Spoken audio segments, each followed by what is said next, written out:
CM Arvind Kejriwal ED custody పొడిగించారు. 4 రోజుల పాటు కేజ్రీవాల్ కస్టడీ పొడిగిస్తూ రౌస్ అవెన్యూ కోర్టు తీర్పునిచ్చింది. ఏప్రిల్ 1 వరకు కేజ్రీవాల్ ఈడీ కస్టడీ పొడిగించినట్లు స్పష్టం చేసింది. ఈ మేరకు special court judge Kaveri Baveja ఉత్తర్వులు వెలువరించారు. తదుపరి విచారణను ఏప్రిల్ 1కి వాయిదా వేశారు.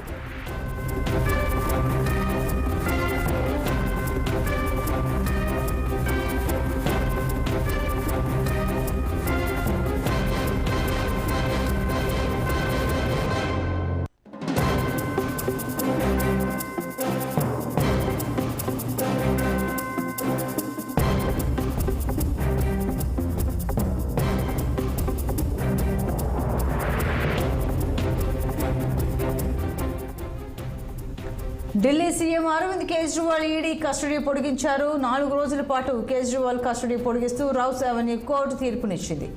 ఇక మరింత సమాచారం మా ప్రతినిధి అశోక్ రెడ్డి ఫోన్ లైన్లో అందిస్తారు. అశోక్ రెడ్డి, చెప్పండి, ఏప్రిల్ 1 వరకు కేజ్రీవాల్ ఈడీ కస్టడీ పొడిగించినట్లు స్పష్టమైంది, వివరాలేంటి? ఢిల్లీ సీఎం అరవింద్ కేజ్రీవాల్ కస్టడీ పొడిగిస్తూ ఉత్తర్వులు జారీ చేసింది ఢిల్లీ రౌస్ అవెన్యూ కోర్టు. సో మరో 4 రోజుల పాటు ఈడీ కస్టడీలో ఉండబోతున్నారు అరవింద్ కేజ్రీవాల్. ఆయన మొత్తం 7 రోజులు కస్టడీ కోరగా ఈడీ అధికారులు కేవలం 4 రోజులు మాత్రమే కస్టడీకి అనుమతి ఇచ్చింది కోర్టు. అంతకుముందు చాలా సుదీర్ఘంగా వాదనలు కొనసాగి అటు ఈడీ న్యాయవాదులు ఇటు అరవింద్ కేజ్రీవాల్ స్వయంగా ఆయన కేసును ఆయన వాదించుకున్న సందర్భంగా సో ఏదైతే నన్ను అరెస్ట్ చేయడం ఈడీ లక్ష్యంగా పెట్టుకుంది, అందులో భాగంగానే అనేక రాజకీయ పరిణామాల మధ్య గత 2 సంవత్సరాలుగా నన్ను అరెస్ట్ చేయాలని చూస్తుంది, అందులో భాగంగానే మొన్న అరెస్ట్ చేసింది ఈడీ అంటూ ఆయన జడ్జి ముందు వాదించారు. సో ఏదైతే నిందితులతో బలవంతంగా నా పేరు చెప్పించారు మీన్స్ ఏదైతే శరత్ చంద్ర రెడ్డి ఆయన లిక్కర్ కేసులో అరెస్ట్ అయిన తర్వాత ఆయన 7 సార్లు స్టేట్మెంట్స్ 6 సార్లు నా పేరు లేదు, కేవలం ఒక్కసారి మాత్రమే నా పేరు చెప్పారు. సో ఆయనతో బలవంతంగా నా పేరు చెప్పించారంటూ ఆయన ప్రస్తావించారు.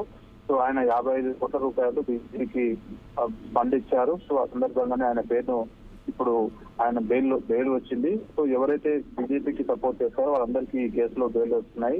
సో ఏదైతే 100 కోట్లు లాబింగ్ జరిపారని అంటున్నారు, సో ఆ 100 కోట్లు ఎక్కడ పోయారో చెప్పాలి అని అంటూ ఆయన ఈడీ అధికారులను ప్రశ్నించారు. సో ఆమ్ ఆద్మీ పార్టీని అంతం చేసే లక్ష్యంగా బీజేపీ పూనుకుంది, అందులో భాగంగానే ఈడీ మమ్మల్ని ఇలా చేస్తుందంటూ ఆయన ఆరోపించారు. సో ఏదైతే పార్టీని పూర్తిగా నిర్మూలించాలని చూస్తున్నారంటూ ఆయన ఆరోపించారు. సో ఈ ఈడీ కూడా వాదన వినిపించింది. ఈడీ న్యాయవాదులు కూడా ఈ కుంభకోణంలో కేజ్రీవాల్ కు 100 కోట్ల లంచం అందింది, ఆయన విచారణకు సహకరించడం లేదు, ఈడీ అరెస్ట్ చేసే హక్కు ఉంది కాబట్టి ఆయన అరెస్ట్ చేశాము.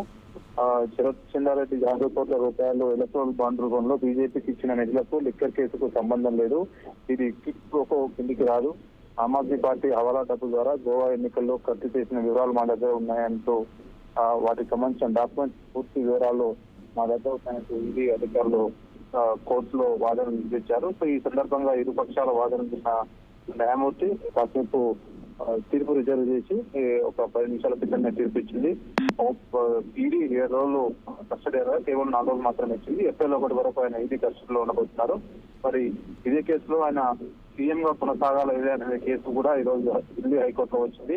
సో ఆ వ్యవహారంలో మేము న్యాయపరమైన విషయాల్లో మాత్రమే జోక్యం చేసుకుంటాము, సో ఇతర విషయాలకు వెళ్ళామంటూ కోర్టు స్పష్టం చేసిన నేపథ్యంలో ఒక కేసులో ఆయనకు ఊరట వచ్చింది, మరో కేసులో ఆయనకు నిరాశ కలిగిందని చెప్పుకోవచ్చు.